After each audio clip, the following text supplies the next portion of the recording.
Welcome back, ladies and gentlemen, and thank you for remaining with us. We are still talking digital marketing and anything concerning digital space. Remember, you can follow us on our social media platforms. That is Twitter at Smart24 and on our YouTube live stream at Smart24 TV.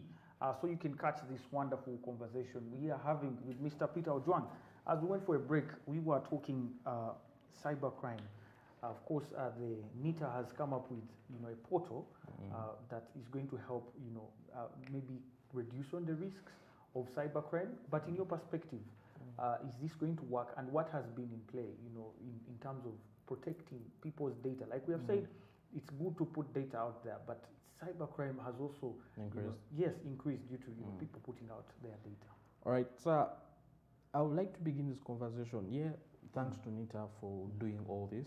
It's a very good initiative, and we're really happy that we're seeing this happening. I believe this is the first step to a better data protection kind of system, and a centralized area where we can be able to get information. But then it comes back to the people, which is us. However much we have all these things in place, our culture and how we do things has really put us in harm more than good. People like the kind of third-party apps to get things done. For instance, like I said, freemium market, we don't want to pay for things. When you pay for a particular software, you get the authentic product. But if you don't pay for a particular software, you get a counterfeit. And being that it's a third-party software, very many people can be able to jump on it, what we call the hackers and everybody. So we have been seeing very many scams happening where people are getting details for people. And this is how they get them. So you see, you sign up for a particular app, and then it tells you wrong password, but your password is right. And then it tells you retry. But you don't know that someone is just looping your screen. So whenever you're putting the details, they're getting your details. But it is it's very hard to find that if at all you are going the premium one. Anyway, yes, still the hackers are going, up with their knowledge on how they can be able to bypass things. But we have seen even Apple is putting up policies of where it is very hard for any software developer that is developing an app with their SDK that with no explanation of how data is going to be used for the third-party users. You have to really explain exactly how you're going to use people's data to get clearance for a particular app or anything. So rules or regulations are being made by particular companies, but also people have to understand how to use the internet. There are very many people who keep on sending these links of you have won 50 MBs of this, send this to over 50 of your friends so that you can be able to get this particular package. Or National Water is giving out scholarship to these kinds of people of $20,000 and then you keep sending such links. So this is how they get your details. Because people have really not understood how domains work, how the internet works, so they keep on exploring. So until we are still in that state, there's really not much we are going to be able to do about it. What we are supposed to do about it is to educate the people more about the use of internet. You have to teach people how they are supposed to search the internet, how they are supposed to research for things, how they are supposed to navigate the internet.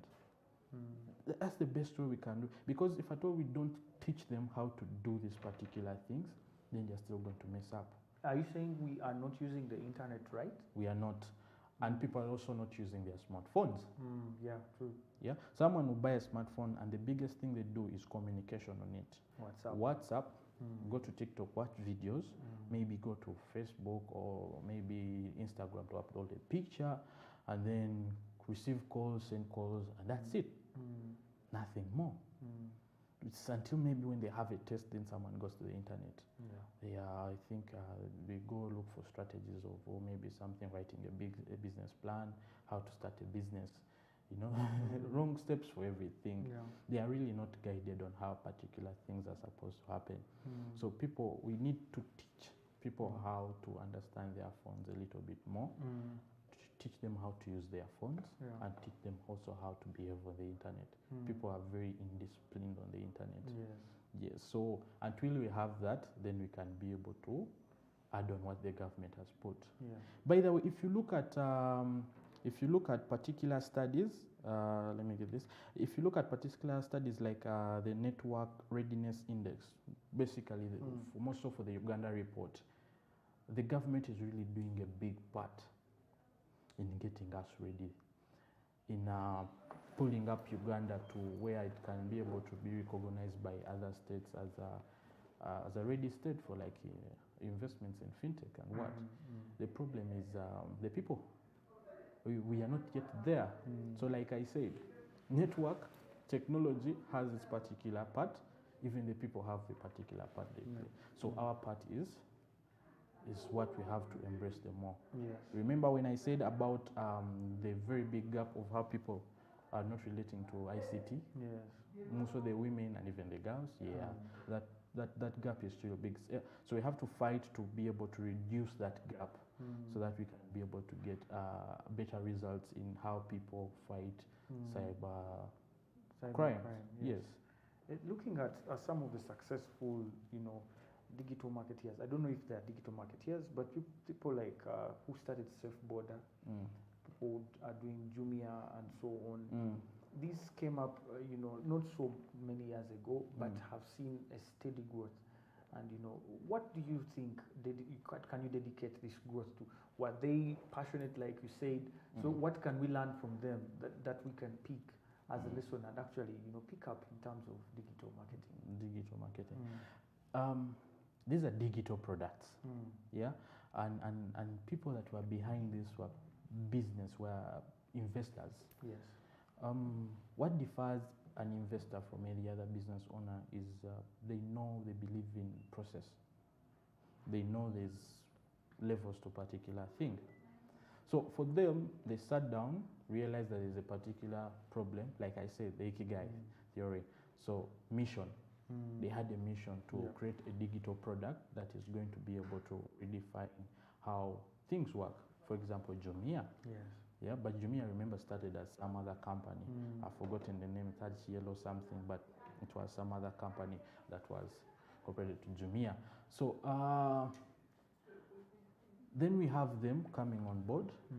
Then they have already cited a particular problem that they want to solve, and they start investing in that by creating a digital product. Now, digital marketing is not something that can happen alone. Companies can survive without digital marketing, or without going digital, but they cannot grow. They will survive, but they won't grow because market has changed. In 2016, I think the kind of payments that were happening via fintech, it were amounting to 17.9 trillion Uganda shillings in 2016, and this number, I believe, has gone up, being that COVID-19 came up and people started going the easier way to things. So I believe this number has gone up in payments. Payments via like transactions and what. It could be buying things and what, but just payments. The number is quite big. So these particular people realized the problem and invested in this. So they know the process that it takes. And then they got teams of people. They got marketers, what we call the traditional marketers. Then they got digital marketing. And then they also went what we call the B2B. So it's what people don't realize. Some people think when you have digital alone, you can be able to get everything. But we have to complement each other, all departments, the marketing department, the sales department, and what.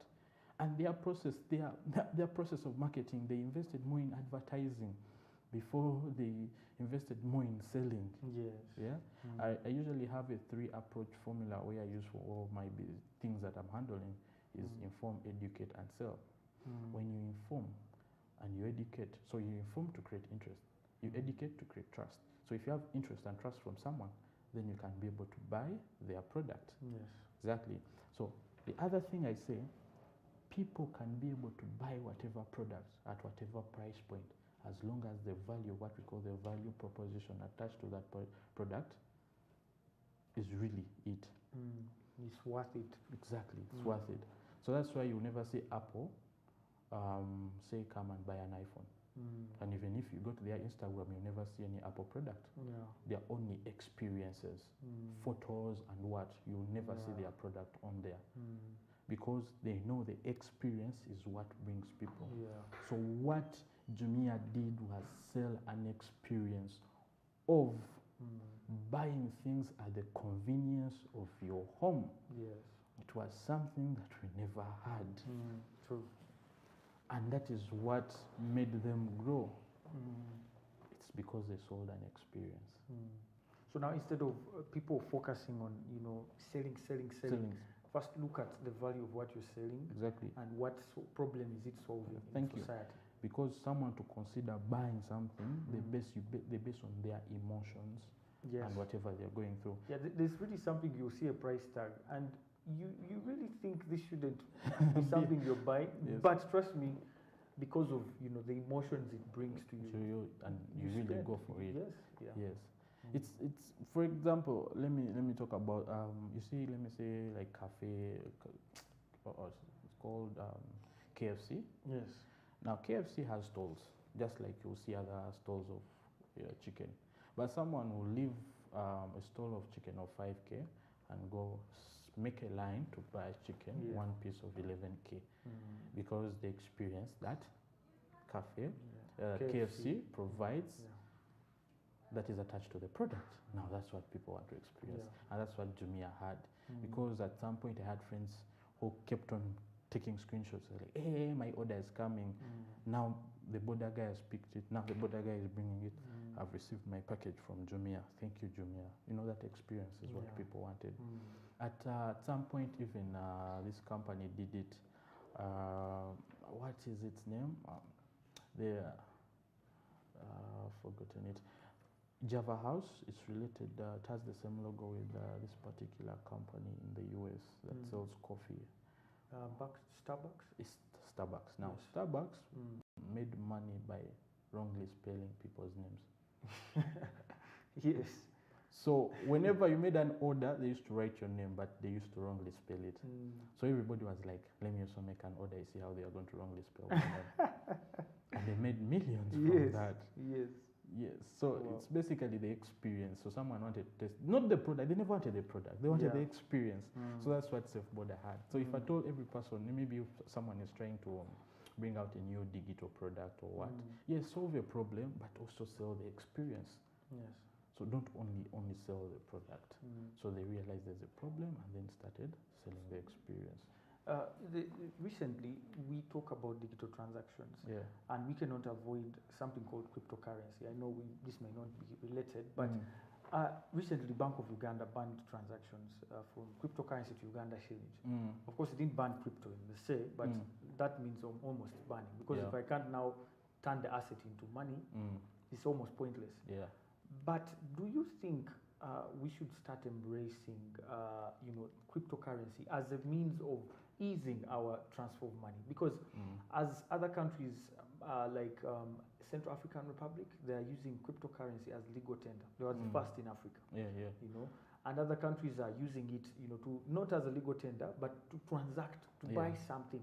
Even recently, they celebrated Crypto Pizza Day, which was the first day. Someone used cryptocurrency to purchase pizza.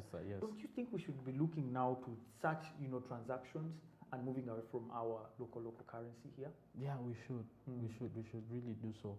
I think the only problem with most institutions is because cryptos cannot be traced to the owners. Yes, they are not regulated. They are not regulated. They are not traced. So and understanding the cryptocurrency kind of where they go up, what. It's too much work. You have to have trader knowledge of understanding how stocks move from here to there and up there. And remember, the environment, like I go back to our culture, we are not people of numbers. We are not Whenever we see figures. Exactly. I've seen it here on the show. Yes. So figures, they say, we've grown up in a place where once they see mathematics, they relate people who are wise to numbers. So if you know mathematics, you're a wise guy. As long as they see numbers. So now, and cryptocurrencies is numbers. So It will. You just have to redefine. But yes, it is something we really need to jump on. We have to really jump on such things because they put us in a very, very good position. It makes trade easier of international buying things from maybe outside and things like that. And even buying things, it's safer. It is safer. You see, there are very many. Like you say, the blockchain technology. Exactly. You see, there are very many traders here who want to buy things from Dubai and they say they pay to the wrong company. That is somewhat difficult when you're using, the cryptocurrencies and what, because there are very many innovations that are come. We've seen exchange companies that are exchanging cryptos to actual money that you can receive on your mobile money. So it is getting better. Yeah. We just have to embrace it a little better and do it from our end so that the government can realize that, you know what, at least let's push them to somewhere. However much you cannot really advocate for it, but let's push them to somewhere. And of course, the central bank I saw recently, they want to come up with a central bank digital currency, something like CBDC, central bank digital currency. Yes, have you heard of something like that? Yeah. Will it be of help as well? It will, because like I said, they want to have they want to know how much people are transacting and how much money, because that's how you make, that's how you budget for your country. If you don't know how much your country is really spending the people, so you cannot really budget for them. So so I think fintechs are really, they'll be the first people to experience this, to see how they can be able to jump on this.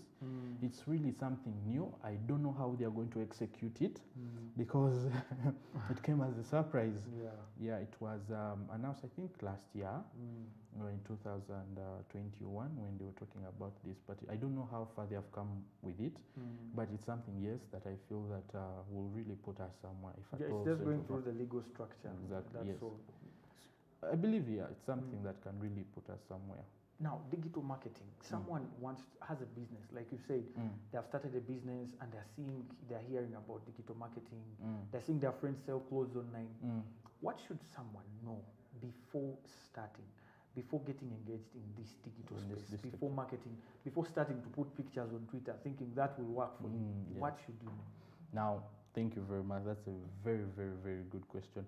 Because actually, that's what I usually begin with. There are particular clients that come to me for digital marketing, and then I turn them down. It's not because I don't want the money. I want the money, but because they fail to understand their own company. You see, some people don't even know how to define their own companies. They don't even have business models for their own businesses. So if you don't know how to define your company, how can you be able to set an audience that okay, now this is the audience that can be able to buy my product? It is something small. Most of the people will overlook this, but it is the very thing that spoils very many businesses, because someone begins and they don't see real sales. So the process that you took to start your business is a process that you take to take your business digital. The rules that are involved in starting something, this is a new thing. So you have to take the same process that you took to start your business. The time you took to look for a location for your businesses is the time you take to know which social media platform you're supposed to embrace to sell your product from. Yes. So it is the same. If I continue this, I like to jump on this. It's the same thing like the influencers really say. Someone will call themselves a digital influencer or a social media influencer, but their influence is Twitter. Yeah. And they're calling themselves digital influencers. Digital influencers or social media influencers. Yeah. But your influence is on Twitter. Yeah. And even at Twitter, your niche is basically entertainment, but you want to influence for each product. You're influencing for a petroleum company, you're influencing for this, you're influencing for that. And which level of influence do you have?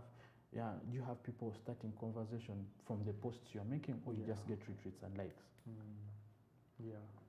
Exactly. So defining ourselves and defining what we are doing is something that someone has to do before they think about even taking their business digital. Yes, businesses need to go digital, but how are you going there is the question. Do you know who you're selling to? Yes. Do you know how you're going to sell to them? and you know what is involved. Someone may think it is just opening up a social media page and what, which is, yeah, opening up a social media page. But have you gone for a product shoot? Have you taken your product for a product shoot? Like, you mean a photo shoot? Yeah. Really? Yes. Okay, we're going to go for a break and we come back and talk a little bit more about you going for a photo shoot. Yeah, before product you shoot, yes. Yes, product shoot before you actually go for digital marketing. Yes, we are still talking to Mr. Juang Peter, who has a niche in digital marketing, and he's still taking us through the pros and cons, the steps taken before you can actually think of taking your business digital. Don't go anywhere. We'll be right back.